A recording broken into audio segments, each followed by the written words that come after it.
Hello everyone, good morning. Lain na pud nga adlaw no, lain na pud nga grasya nga atong nadawat karon, grasya sa kinabuhi no, nga atong pagmata anata sa maayong panglawas no, kahimsog no. Kita ikaw din ha karon nga nakamata. Magpasalamat kita kanunay sa Ginoo tungod kay lahi na pud nga milagro na abot na kinabuhi nga gihatag sa Ginoo sa ginhawa pa ta no. Kinabuhi ug ato ang panginabuhian. Ug sa kanunay nato nga kuyog uban sa atong panon sa atong kinabuhi ang atong balang Espiritu Santo, atong balang nga anghel nga mo'y mugiya kanato alang sa kamayaan sa tong labaw makagahom, di ba? O kanang atong pagpaambit sa iyang mensahe alang kanato atong ipahigayon. O niya ang mensahe niya mao kini. Unya misuti kanila sa Jesus pinaagig mga sambingay. May tao nga nagtanom og paras.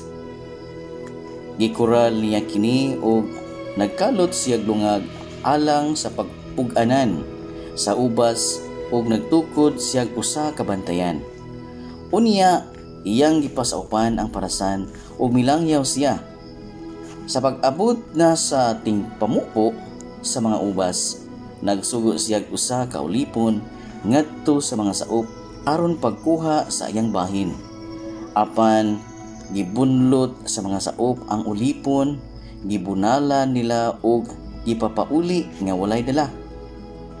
Unya nagsugo na usab ang agalon og laing ulipon, apan gibunalan nila siya sa ulo ug ila pagayong gipakaulawan.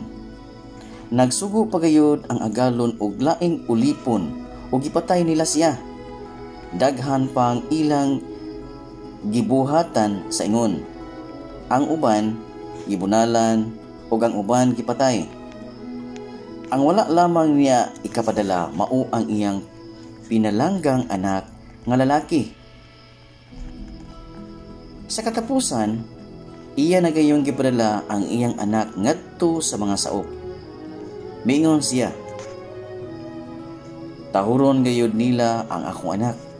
Apan naginganay ang mga saop. Kini mao ang manununod sa atong agalon. Tana, ato siyang patyon aron maato ang parasan. Busa ilang gidakop ang anak ug gipatay, gitambog nila ang iyang lawas ngadto sa gawas sa parasan. Unya nangutana si Jesus, karon unsa may buhaton sa tag-iya sa parasan? Aduon gayud niya ug patyon ang mga saop ug pasaupan niya lain ang iyang parasan. Wala ba kamo magkabasa ni ining bahina sa kasulatan? Ang bato nga gisalikway sa mga magtutukod kay walay kapuslanan. Nahimo hinuong labing mahinungdanong bato. Buhat kini sa Ginoo ug kahibulungan gayud kini. But untang dakpon sa mga pangulo sa mga Hudiyo sa Jesus, kay nakasabot man sila nga sila ang giigo sa sambingay, apan nahadlok sila sa mga tao busa, nibiya sila kaniya ug nanglakaw. Mga igsoon ang maayong balita sa kaluwasan. Daygon ikaw o Kristo.